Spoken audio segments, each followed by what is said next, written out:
जय हिंद students, welcome to study for civil services. कैसे हैं आप सभी लोग? उम्मीद करता हूँ सभी बहुत ही बढ़िया होंगे। सो गाइज, जैसे कि आज संडे है और आज आपका बेसिकली रिवीजन डे होता है, बट हमारे कुछ टॉपिक्स जो है वो छूट गए थे, तो उसके लिए मैंने आपके लिए एक्स्ट्रा क्लास जो है वो लेकर आया हूँ। सो आप में से जो भी student UPPCS, BPSC, UPPSC, Rajasthan PSC, MBPSC या किसी भी स्टेट पीएससी की तैयारी कर रहे हैं, तो लेक्चर को एंड तक जरूर देखिएगा, क्योंकि यहाँ पर वो सभी न्यूज हम लोग कवर अप करते हैं जो एग्जामिनेशन के लिए काफी ज्यादा इंपॉर्टेंट होती हैं। इसके अलावा ये है हमारे ज्ञान सर गाइस, और ज्ञान सर का स्पेशल पेड बैच आपके लिए अवेलेबल है। इन दिए गए नंबर पर कांटेक्ट करके आप पेड बैचेस को ज्वाइन कर सकते हैं। अगर आप UPPCS, BPSC, UKPSC, RO, ARO, BEO, UP triple SC exam या हरियाणा, राजस्थान या छत्तीसगढ़ एग्जामिनेशन की तैयारी कर रहे हैं सिविल सर्विसेज की, तो आप जरूर जो है वो इस बैच को ज्वाइन करिए, क्योंकि यहाँ पर जीरो से लेकर सिलेक्शन तक की प्रॉपर तैयारी करवाई जाती है। और मैं हूं आपका एजुकेटर गाइस, कमलाक्ष झा। और हमारे कुछ टॉपिक्स जो है वो छूट गए थे, तो जिसको हम लोग जो है वो कवर अप करेंगे। ये जो पीडीएफ मैंने आपके सामने रखी है, 13 मार्च की जो है वो पीडीएफ है। और आज मैं आप लोग के कमेंट्स जो है वो नहीं ले रहा हूँ, क्योंकि ये रेगुलर क्लास नहीं है। मैं आपकी कल वाली क्लास में आपके कमेंट्स जो है वो देखूंगा, जो आप लोगों ने कमेंट्स किया। और आपको रूल्स ऑलरेडी पता है कि आपको पेन और पेपर लेकर बैठना है, और जो भी चीज मैं आपको बताते जाऊंगा उस चीज को आप नोट डाउन जो है वो करते जाइए, उससे रिलेटेड नोट्स बनाते चलिए। तो हमारा जो टॉपिक था, इलेक्टोरल रोल वाले टॉपिक को हमने कवर कर लिया था, वुमेन एम्पावरमेंट वाले टॉपिक को कवर कर लिया था, caste one candidate one constituency के केस को भी हमने कवर अप कर लिया था। अब हमें इंडिया की रिसर्च एंड डेवलपमेंट वाले टॉपिक पर जाना है। जैसे कि आप देख सकते हैं यहाँ पे हाईलाइटेड भी हैं। तो ये पूरे टॉपिक्स हमने कवर अप कर लिए थे। हमारा जो टॉपिक जो छूट गए थे, तो उसको हम लोग अभी यहाँ से कंटिन्यू करेंगे। ये वाला टॉपिक था, यहाँ से हम लोग को चीजों को देखना है। तो अब चलिए ध्यान से जो है वो सुनिएगा। हम सेशन को जो है वो कर रहे हैं स्टार्ट। तो देखो यार, हम लोग एक मिनट रुकना। 13 मार्च के टॉपिक में ये इलेक्शन कमीशन के वाला, अच्छा ये रिसर्च एंड डेवलपमेंट वाला टॉपिक भी हो गया था ना? यस, रिसर्च एंड डेवलपमेंट वाला टॉपिक भी हो गया था। देखो ये टॉपिक तो रिपीट भी हुआ था कि साइंस एंड टेक्नोलॉजी में हमने जो है वो काफी, तो मैं फिर से एक बार आपको रिकॉल जो है वो करवा देता हूँ, जिससे कि आपको कनेक्टिविटी जो है वो डेवलप हो जाए। तो देखो, स्टेम फील्ड के बारे में आपको ऑलरेडी पता है, इंडिया जो है वो सेकंड लार्जेस्ट प्रोड्यूसर बन गया है स्टेम ग्रेजुएट्स के मामले में, है ना? जिसको नहीं पता वो मेंशन जो है वो कर लो, चाइना के बाद। स्टेम का फुल फॉर्म कोई मुझे कमेंट बॉक्स पे लिखकर बता सकता है? ये पहले भी मैं आपको पढ़ा चुका हूँ। STEM, फटाक से वीडियो को पॉज करो, अभी के अभी लिखो। S मतलब साइंस, T मतलब टेक्नोलॉजी, E मतलब इंजीनियरिंग, और M मतलब मैथमेटिक्स। तो इन फील्ड में ग्रेजुएशन करने के मामले में इंडिया सेकेंड नंबर पर है आफ्टर चाइना। और 39 हमारी, देखो लिखने के लिए भी कहा था मैंने आपको, 39 हमारी रैंक है ग्लोबल इनोवेशन इंडेक्स 2024 में। फैक्ट जो है वो ध्यान में रखिएगा। और चाइना की 11th रैंक है, तो इंडिया जो है वो पीछे है काफी, बट इस पर हम लोग को इंप्रूवमेंट करने की आवश्यकता है। इंडिया रिसर्च एंड डेवलपमेंट पर खर्चा काफी ज्यादा कम कर रही है, ये फैक्ट आप मेंशन जो है वो कर सकते हो। 0.65% ही मात्र हमारी जीडीपी का हमने रिसर्च एंड डेवलपमेंट में खर्च किया था 2022 में। और इंडिया का रिसर्च एंड डेवलपमेंट एक्सपेंडिचर मैंने आपको लिखने के लिए कह दिया, काफी कम है। चाइना के अंदर R&D 2.43% उसकी जीडीपी का है, ब्राजील के अंदर 1.15%, साउथ कोरिया में 4.93%, और इंडिया के अंदर तो बहुत कम है। यानी कि आप ये याद रखिएगा कि हमारी कंट्री के अंदर साइंस एंड टेक्नोलॉजी में रिसर्च एंड डेवलपमेंट पे जो खर्चा होता है वो हमारी जीडीपी का 1% से भी कम है। ये चीज आप ध्यान में रखना। प्राइवेट सेक्टर कंट्रीब्यूट भी जो है वो 36.4% ही कर रही है रिसर्च एंड डेवलपमेंट का, ये लिखने की जरूरत नहीं है। और सॉरी, सेक्टर जैसे कि फार्मास्यूटिकल्स, केमिकल, ऑटोमोटिव, इनको और भी ज्यादा टेक्नोलॉजिकल एडवांसमेंट की आवश्यकता है ग्लोबल लेवल पर कंपीट करने के लिए। डीप टेक स्टार्टअप जो है वो quantum computing, robotics, biotechnology, nano technology में, उनको भी और रिसर्च एंड डेवलपमेंट की आवश्यकता है। यानी कि ये पूरा आर्टिकल R&D पर फोकस करने पर टारगेट कर रहा है। इवन आज की डेट में लेबर कॉस्ट जो है वो काफी ज्यादा हाई जो है वो हो गई है, और इनोवेटिव सोल्यूशंस लाने की हमें आवश्यकता है। AI की मदद से हम ये चीज पॉसिबल कर सकते हैं। साउथ कोरिया एक गरीब कंट्री थी 1970 में, बट रैपिडली इसने ग्रो किया, क्योंकि इसने अपने रिसर्च एंड डेवलपमेंट पर खर्चा करना बहुत ज्यादा शुरू किया। 1975 से 2005 के बीच में उसका कॉर्पोरेट सेक्टर जो है वो रिसर्च एंड डेवलपमेंट में वो 800 गुना ज्यादा बढ़ गया। तो एक कंट्री को ग्रो करना है तो उसको R&D पर अपने खर्चा करना बहुत जरूरी है। Same with China also. China जो है वो लेट 90s में जो है वो 0.6% ही मात्र R&D पे खर्च करती थी, और अब ये बढ़ाकर इसने 2.4% कर दिया। और इसका रिजल्ट देखने को मिला इकोनॉमिक ग्रोथ। तो कहीं ना कहीं ये चीज आपको अब क्लियर हो गई है कि जब एक कंट्री अपने रिसर्च एंड डेवलपमेंट पर, साइंस पर ज्यादा खर्च करती है, एक्सपेंडिचर करती है, तो ऑटोमेटिकली उसका रिफ्लेक्शन उसकी ग्रोथ में नजर आता है। तो ये चीज आप मेंस में जो है वो हाईलाइट कर सकते हैं इस चीज को एग्जांपल्स के थ्रू, चाइना और साउथ कोरिया के। तो हमारे यहाँ पर चैलेंजेस क्या क्या है रिसर्च एंड डेवलपमेंट की प्रोग्रेस को जो पीछे रोक रहे हैं, जैसे कि प्राइवेट सेक्टर का पार्टिसिपेशन हमारे यहाँ काफी कम है, और गवर्नमेंट ही ज्यादातर रिसर्च एंड डेवलपमेंट पर फोकस जो है वो करती है। इंस्टीट्यूशन डीआरडीओ, इसरो, बार्क, ये बेसिकली इंपॉर्टेंट रिसर्च कंडक्ट करते हैं, बट कमर्शियलाइजेशन और टेक्नोलॉजी ट्रांसफर जो है वो अभी भी वीक है ब्यूरोक्रेटिक हर्डल्स की वजह से। और फिर एकेडमी और इंडस्ट्रीज के बीच में कोई प्रॉपर तालमेल जो है वो नहीं है, बट इस पर हम लोग अभी आज की डेट में काम कर रहे हैं। और इंडस्ट्रियल रिसर्च एंड डेवलपमेंट पर काफी लिमिटेड फोकस है। तो मैंने आपको हमेशा बोला है कि जो भी प्रॉब्लम्स होती हैं वही इसके सोल्यूशन है, तो ये सब प्रॉब्लम्स हैं तो इसका सोल्यूशन इसका जस्ट उल्टा होगा। तो हमारा अगर फोकस काफी लिमिटेड है इंडस्ट्रियल रिसर्च एंड डेवलपमेंट में, तो हमें उस फोकस को बढ़ाना पड़ेगा। अगर इंडस्ट्रीज और अकेडमी के बीच में रहो कोलैबोरेशन नहीं है, तो कोलैबोरेशन बढ़ाओ, समझ रहे हो आप? तो हमेशा सिर्फ आपको एक ही चीज ध्यान में रखनी है कि इसके चैलेंजेस क्या है, तो उसके सोल्यूशन ऑटोमेटिकली आपको मिल जाएंगे। तो इसको लिखने की जरूरत नहीं, क्योंकि ये वाला टॉपिक इस तरीके के आर्टिकल रिपीट होते ही रहते हैं। ये लिखो आप, रीसेंट इनिशिएटिव जो है वो कौन से रिसर्च एंड डेवलपमेंट को बूस्ट करने के लिए, हालांकि ये पहले भी मैं कवर करा चुका हूँ जहां तक मुझे याद आ रहा है, बट इसमें हाईलाइटेड नहीं थे, तो इसलिए मैंने फिर से आपको बता दिया। अनुसंधान नेशनल रिसर्च फाउंडेशन, जिसका मेन ऑब्जेक्टिव ये है इंडिया की रिसर्च एंड डेवलपमेंट फंडिंग को मॉडर्नाइज करना, फंडिंग स्ट्रक्चर को, और प्रमोट करना कि गवर्नमेंट, इंडस्ट्री और एकेडमिक इंस्टीट्यूशंस आपस में कोलैबोरेट करें। 1 लाख करोड़ का इनोवेशन फंड हमने तैयार किया है, जो कि यूनियन बजट 2025-26 में अनाउंस किया गया था, very important. Science technology and innovation policy 2020 भी हम लोग को देखने को मिलती है।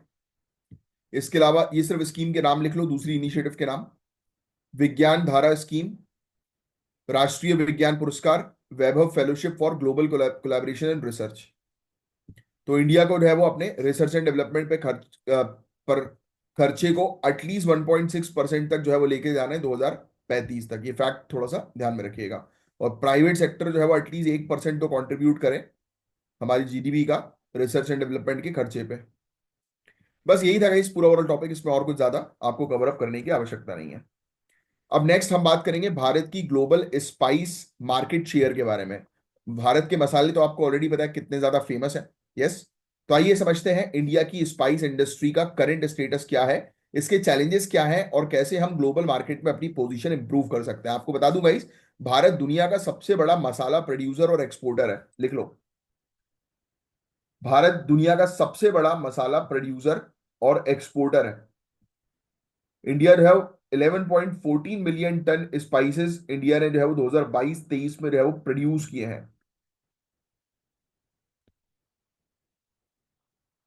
इंडिया हर साल 1.5 मिलियन टन के आसपास स्पाइसेस एक्सपोर्ट करता है, जिसकी वैल्यू 4.5 बिलियन यूएस डॉलर तक जो है वो जाती है। तो हम लार्जेस्ट प्रोड्यूसर और एक्सपोर्टर होने के बावजूद बताया जा रहा है कि इंडिया के पास जो है वो पूरे जो वैश्विक जो बाजार है, ग्लोबल मार्केट जो है, उसका मात्र 0.7% ही हम कैप्चर कर रहे हैं, और चाइना तो 12% और यूएसए 11% कैप्चर करता है। और वर्ल्ड स्पाइसेस ऑर्गेनाइजेशन जो है, उन्होंने ये चीज बताई है कि हमें और प्रोडक्शन करने की आवश्यकता है, वैल्यू एडिशन डालने की आवश्यकता है, और एक्सपोर्ट्स डाइवर्सिफाई करने की आवश्यकता है, यानी कि और भी कंट्रीज को हम अपने मसाले एक्सपोर्ट करें, इस पर हमें फोकस करना है। और टारगेट रखें 10 बिलियन यूएस डॉलर का 2030 तक। और इंडिया आज की डेट में 1.5 मिलियन टन, जिसकी वैल्यू मैंने आपको बता दी है 4.5 बिलियन यूएस डॉलर के आसपास है, उसका एक्सपोर्ट करता है, जिसे हमें बढ़ाने की आवश्यकता है। 10 बिलियन यूएस डॉलर का टारगेट रखने की आवश्यकता है। चाहो तो टारगेट लिख लो कि मसाले के एक्सपोर्ट में 10 बिलियन यूएस डॉलर का हमारा टारगेट है 2030 तक, जिसको हमें अचीव करना है। आज की रेट में मात्र हम लोग 4.5 बिलियन यूएस डॉलर ही अचीव कर पा रहे हैं। ठीक है। इंडिया के स्पाइसेस प्रोडक्शन और एक्सपोर्ट के स्टेटस उतना ध्यान से आपको याद रखने की आवश्यकता नहीं, that is not important. 109 international organization for standardization listed spices, यानी कि अ, एक लिस्ट है इंटरनेशनल लेवल की, जिसमें मसालों के नाम दिए गए हैं, लिस्टिंग की गई है। वो टोटल लिस्ट जो है वो 109 मसालों की है, जिनमें से 79 मसाले जो है वो हम लोग प्रोड्यूस करते हैं, कल्टीवेट करते हैं। जिसमें चिली, जैसे जैसे हुआ मिर्च, जीरा, हल्दी, अदरक, धनिया। तो इसका टोटल प्रोडक्शन 76% हम लोग को देखने को मिलता है। टॉप 3 स्पाइसेस जो 2023 में प्रोड्यूस हुई थी: गार्लिक, जिंजर, चिली हम लोग को देखने को मिलती है, अदरक, मिर्ची और लहसुन। मेजर स्पाइसेस प्रोड्यूसिंग एरिया जो है, जहां पर मसाले उगते हैं: मध्य प्रदेश, राजस्थान, गुजरात, आंध्र प्रदेश, तेलंगाना, कर्नाटक, महाराष्ट्र और आसाम।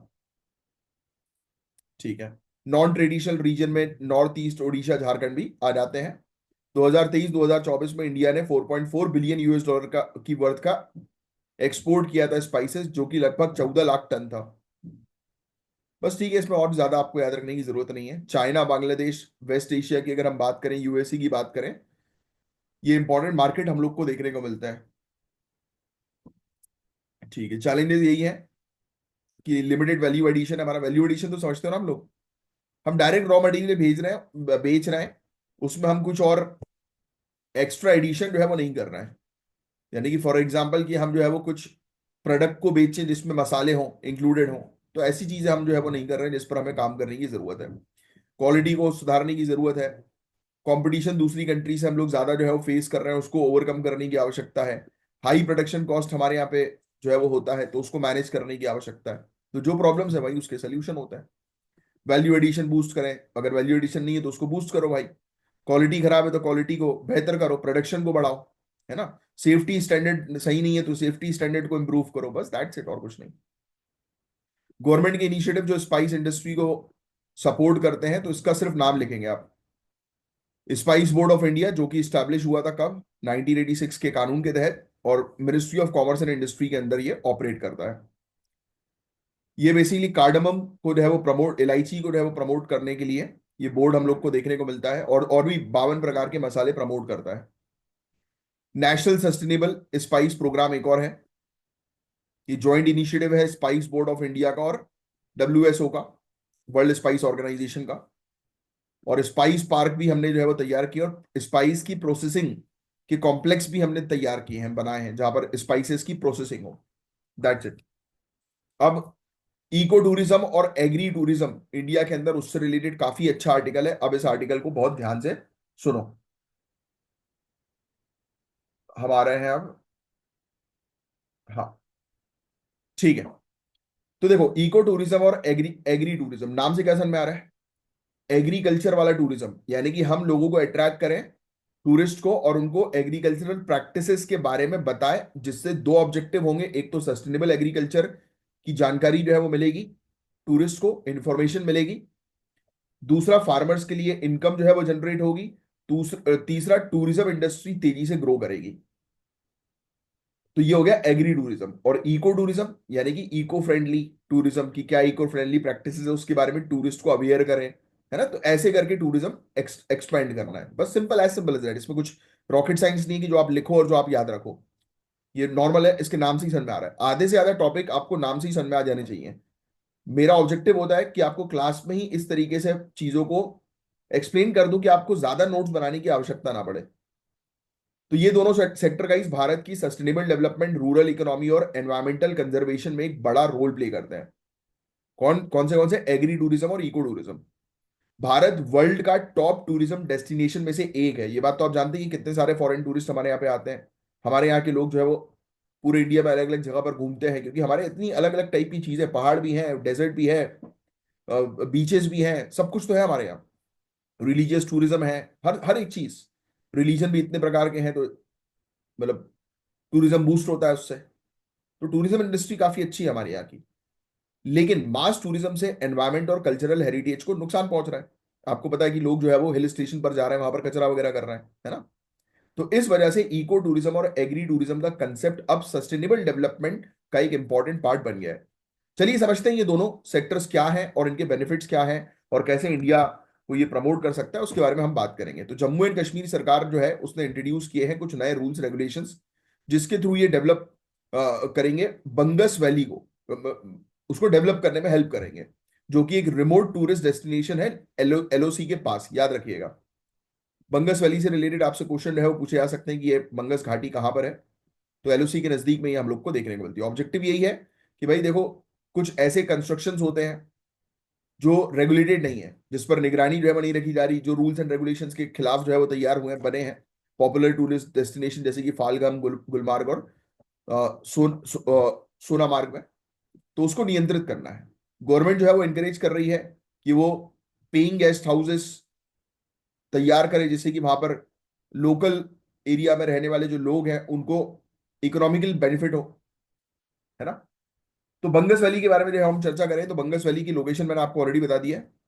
ये नॉर्थ कश्मीर के कुपवारा डिस्ट्रिक्ट में है, श्रीनगर से 100 किलोमीटर की दूरी पर। दो बोल शेप्ड वैलीज यहां पर हम लोग को देखने को मिलती है, दोनों का नाम आप लिख सकते हो। बिग बंगस और स्मॉल बंगस ये हम लोग को देखने को मिलती है। बोध बंगस बोलते हैं बिग बंगस को, और स्मॉल बंगस को लोकुट बंगस बोलते हैं। ठीक है, यहाँ पर आपको राजबर और मावर माउंटेन्स भी मिलेंगे ईस्ट में। माउंटेन्स के नाम भी थोड़े से नोट्स में जो है वो लिख लेना। शम्सबरी और दजलंगन। फिर इसके अलावा चौकीवाल और कर्णगुली नॉर्थ में। ठीक है, यहाँ पर कॉनी फेरेस्ट फॉरेस्ट आपको जो है वो देखने को मिलेगा। एक बहुत बड़ा घास का मैदान भी है, ग्रासलैंड है। ठीक है, एक रिच बायोडाइवर्सिटी हॉटस्पॉट है। जैव विविधता बहुत ज्यादा मात्रा में हम लोग को यहाँ पर देखने को मिलती है। तो लार्ज स्केल होटल कंस्ट्रक्शन जो है वो रेस्ट्रिक्ट किए गए हैं इकोलॉजिकल बैलेंस को मेंटेन करने के लिए। बेसिक इंफ्रास्ट्रक्चर जैसे कि recreation areas, rain shelters, public convenience, right, signages, lighting, waste disposal facility, ये डेवलप किया जा रहा है। यानी कि जो बेसिक जरूरी है उस चीज को डेवलप कर रहे हैं। अननेसेसरी कंस्ट्रक्शन को जो है वो अवॉइड करने के लिए ये इनिशिएटिव जम्मू कश्मीर सरकार लेकर आई है। लैंड पार्सल जो है वो इन डेवलपमेंट्स के लिए आइडेंटिफाई की जाएंगी, किस जगह पर कौन सा कंस्ट्रक्शन होना है वो फॉरेस्ट डिपार्टमेंट बताएगी। और नेसेसरी क्लियरेंस जो है वो लिए जाएंगे परिवेश पोर्टल के माध्यम से। लिखना चाहो तो लिख लो, वरना दैट इज नॉट इंपॉर्टेंट। तो टूरिज्म डिपार्टमेंट जो है वो इनिशिएट कर रही है रजिस्ट्रेशन पेइंग गेस्ट हाउसेस का, जिसके थ्रू लोकल कम्युनिटीज को इन्वॉल्व करें। सो फार 19 ऐसे गेस्ट हाउसेस जो है वो अभी तक रजिस्टर किए जा चुके हैं, जिससे कि लोकल कल्चर, ट्रेडिशन, क्यूजिन जो है वो प्रिजर्व किए जाए। क्यूजिन समझ सकते हो ना, पकवान वगैरह जो होते हैं। ये मूव इंश्योर करेगा कि इकोनॉमिक बेनिफिट जो है वो टूरिज्म का लोकल वहां पे रहने वाले लोगों को मिल सके, जो बंगस वैली के इनहेबिटेंट्स हैं। गवर्नमेंट जो है वो स्ट्रिक्ट एक्शन लेगी इलीगल कंस्ट्रक्शन के अगेंस्ट।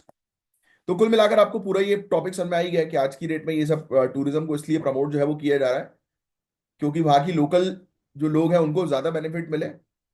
और जो ये जो होटल इंडस्ट्रीज के जो लोग होते हैं, जो कहीं पर भी आकर अपने बड़े बड़े कंस्ट्रक्शन जो है वो कर लेते हैं, और उसका बेनिफिट सिर्फ मेनली बाहर के लोगों को जो है वो मिलता है। होटल इंडस्ट्री की चेन जो लोग चलाते हैं उनको मिलता है, लोकलाइट्स को नहीं मिलता है। तो ये बेसिकली लोकलाइट्स को बेनिफिट प्रोवाइड कराने के लिए इनिशिएटिव है सरकार का। ऐसी एग्री टूरिज्म क्या होता है वो मैं आपको ऑलरेडी जो है बता ही चुका हूँ।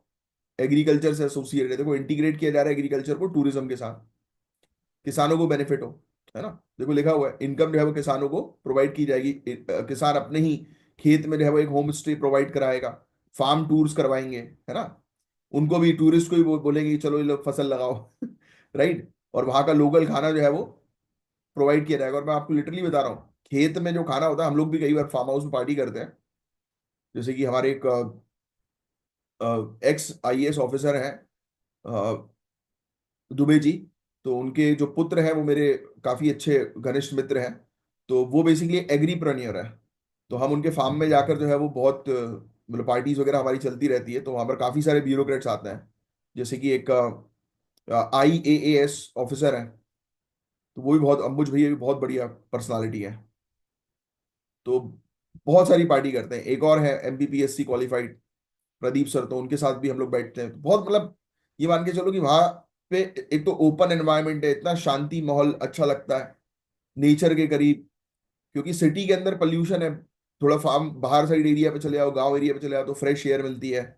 और वहां पर जब वो जो दाल बाटी जो बनाई जाती है चूल्हे पे, मजा आ जाता है भाई साहब। दाल बाटी भरता।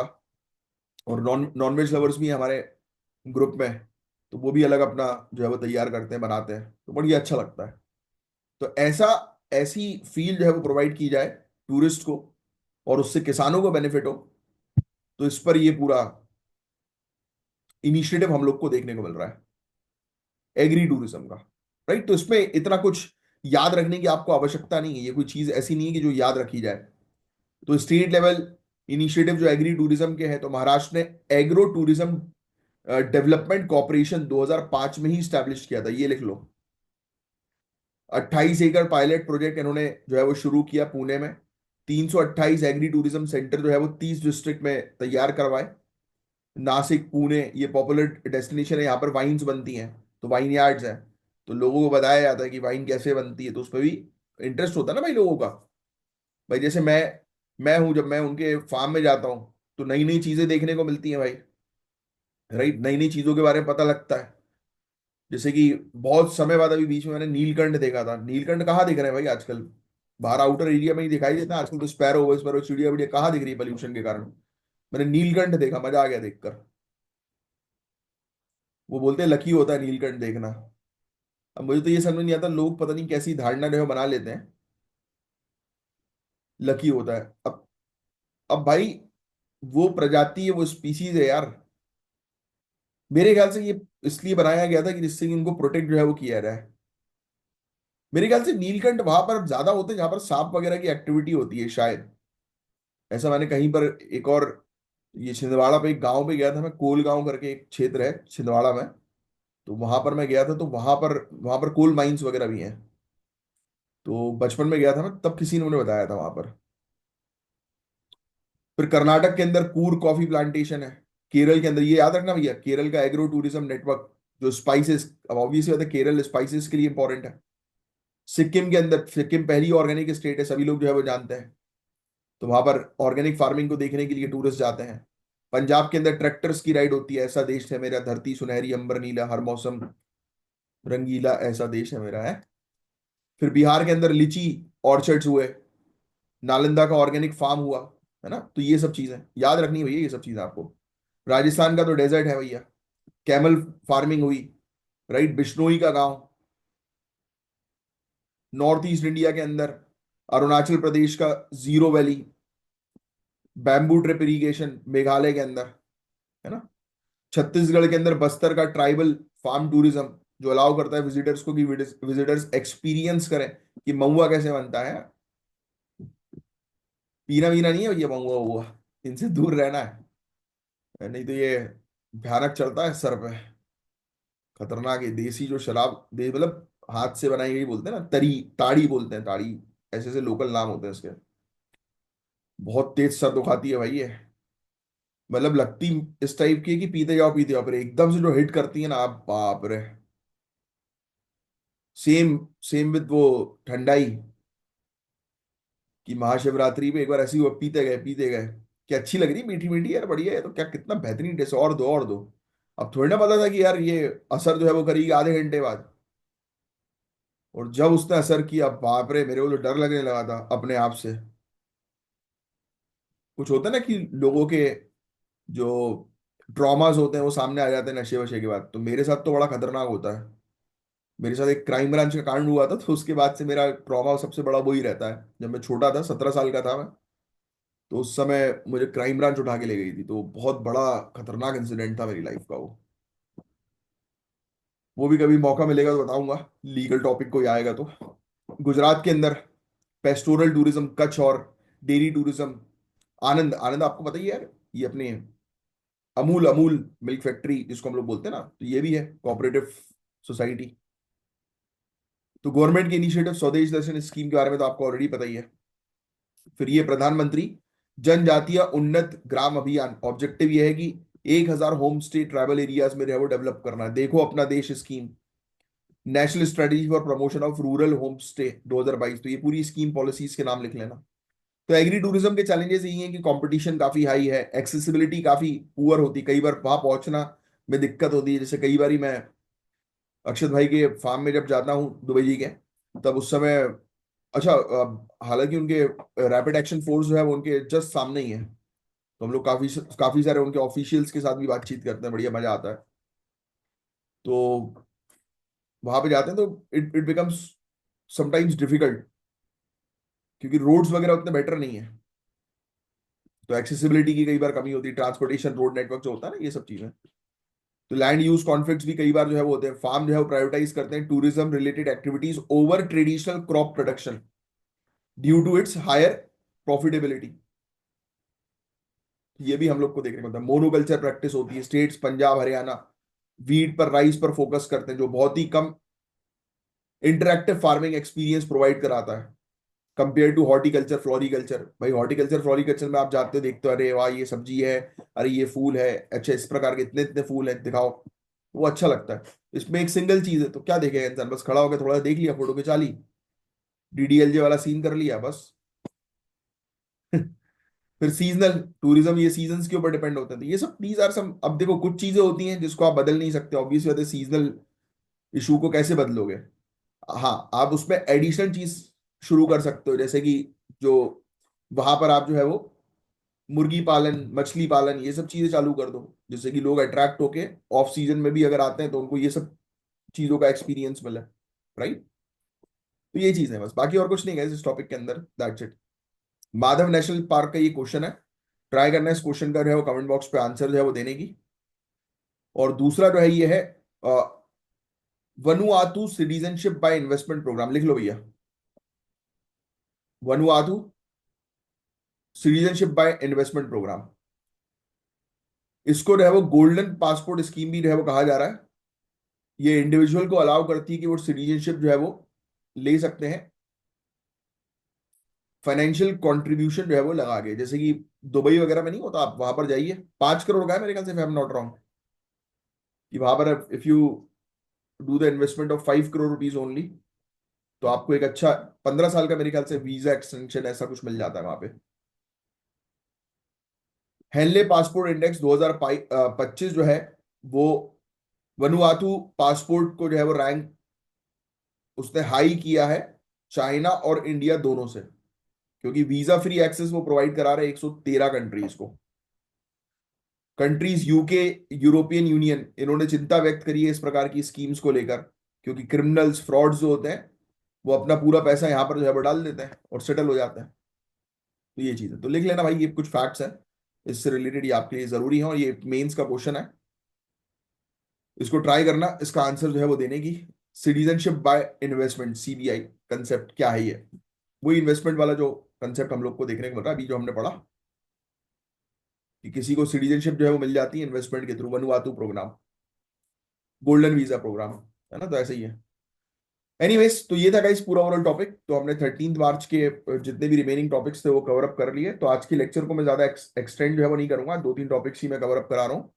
इसके अलावा हमारा जो है वो बच गया है 22 मार्च, मतलब कल का ही, कल के दिन का टॉपिक जो है वो हमारा बचा हुआ है। और एक कल के दिन का टॉपिक जो था उसमें मुझे आपको जो है वो देना था सिर्फ एक ही, लास्ट कल तो हमने पूरा कवर अप कर लिया था, बट मैंने आपको बोला था कि मैं आपको अलग से high entropy alloy, HEA catalyst for hydrogen production वाले एक एमसीक्यू को हमने डिस्कस किया था ना, मैंने आपको बोला था अलग से मैं आपको पढ़ाऊंगा। तो इससे रिलेटेड मैं नोट्स गैदर कर रहा हूँ, वो मैं आपको नेक्स्ट संडे को प्रोवाइड करा दूंगा। फिर इसके अलावा एक आरबीआई वाला टॉपिक हमारा था शायद, मेरे ख्याल से, मैं नॉट रॉन्ग, 21 मार्च का, है ना? तो वो अपन 21 मार्च का है कि 18 मार्च का है? 21 मार्च, यस, 21 मार्च का टॉपिक नंबर 5 है वो मुझे आपको कराना है। तो ये बस 2 टॉपिक्स हमारे अभी पेंडिंग है, 2 टॉपिक्स का एक ही है वो, तो एक मैं एक्स्ट्रा अपनी तरफ से आपको कंट्रीब्यूशन जो है वो दूंगा। तो अपन नेक्स्ट संडे को जो है वो कवर अप करेंगे। आज के लिए सिर्फ इतना ही रखते हैं, इतने टॉपिक्स के नोट्स आपने बना लिए होंगे, रिवाइज जो है वो कर लो, और पूरे हफ्ते में जितनी भी चीज मैंने आपको कवर अप कराई है उनको रिवाइज करो आज। चलो, जय हिंद, मिलूंगा मैं आपसे नेक्स्ट लेक्चर में। मेरा नाम है कमलाक्ष झा, साइन ऑफ करता हूँ। तब तक के लिए bye bye, take care, have a great day ahead, tata, जय श्री महाकाल।